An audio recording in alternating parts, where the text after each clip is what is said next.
Network Address Translation, or NAT, controls how devices connect online for gaming. Strict NAT blocks most incoming traffic, causing connection errors, matchmaking delays, and higher lag in multiplayer games. Open NAT allows better connectivity, enabling smoother experiences with lower latency and fewer disconnections.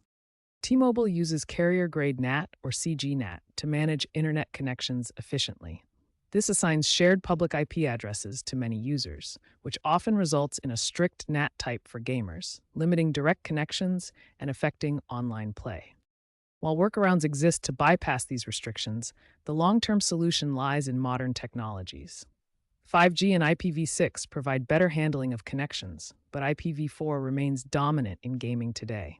T-Mobile is actively expanding IPv6 adoption, which could significantly reduce NAT-related issues for gamers.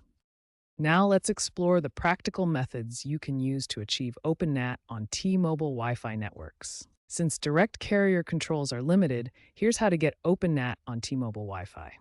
First, try port forwarding by manually opening ports like UDP3074 for Xbox. Second, use a VPN to bypass NAT restrictions, effectively assigning a new IP and NAT type, often open. A DMZ can be used, but it increases security risks. Remember to check console-specific guides for T-Mobile on Xbox or PlayStation support hubs. Cloud gaming, like Xbox Cloud Gaming, bypasses NAT issues as connections are server-side. T-Mobile offers beta gaming profiles in their app for port prioritization. Test these out. Let's recap: port forwarding, VPN, DMZ, console guides, cloud gaming, and T-Mobile beta profiles.